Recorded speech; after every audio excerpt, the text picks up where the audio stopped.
what sort of vibe you're getting from the Wiltern specifically, and how does it feel after playing 2 shows here? Is that impacting the sort of set you're able to give?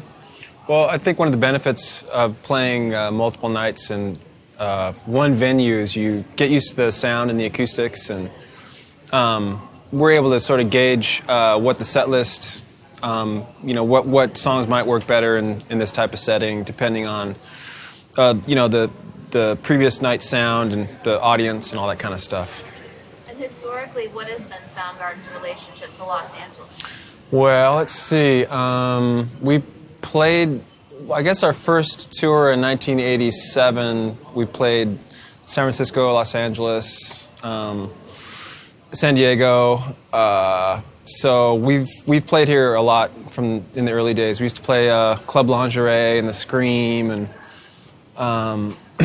Anti-Club, various places like all around Hollywood and Orange County and all that kind of stuff. So, and we also used to be on the SST record label, so we would come down to Lawndale quite a bit and hang out with the SST staff. So we have a long history with LA. How do you feel about the crowds in LA? Is there something special about them? Well, a lot of times there's a lot of industry type crowds here, I mean, there certainly was in the early days, so they just kind of like fold their arms and like, they don't really emote very much.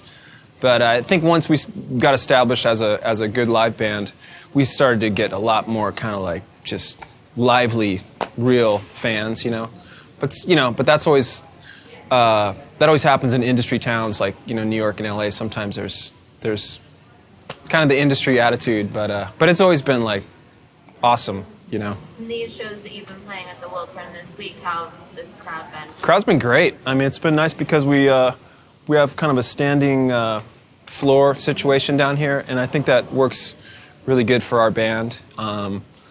But people really seem to be enjoying it, so it's been great. And I hear you're the one in charge of the set list? Yeah. I've been writing the set list for this tour, and it's been really fun.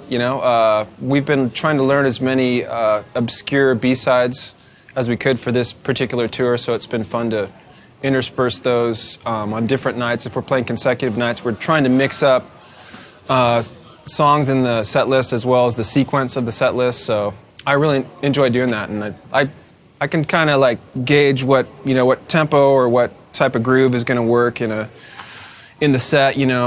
So it's been really fun, and the guys have been receptive to it. What's the most obscure song you're digging up? Well, there's one called Blind Dogs that we're going to attempt tonight. We've never played it live before, so fingers crossed. Have you rehearsed it before? We've just rehearsed it twice, yeah. So hopefully that'll be enough. We were actually curious if you guys still feel a connection with Seattle and the Seattle music scene. Well, I guess our connection is certainly tied to the music scene that we had in the late 80s and early 90s. Just because we were playing more shows locally back then, and all the musicians and bands that we knew it was very tight-knit. But I think our relationship with the Seattle music scene now is, I guess, as sort of, elder statesmen or, kind of one of the more established groups, But we certainly know a lot of new and up-and-coming groups, and it's always nice to sort of interact with what's, like the newer generation of musicians there now. And there's a lot of really great stuff, like, Macklemore's blowing up, and we got Rain Wolf and Death Cab and Mother's Finest, a lot of really cool bands.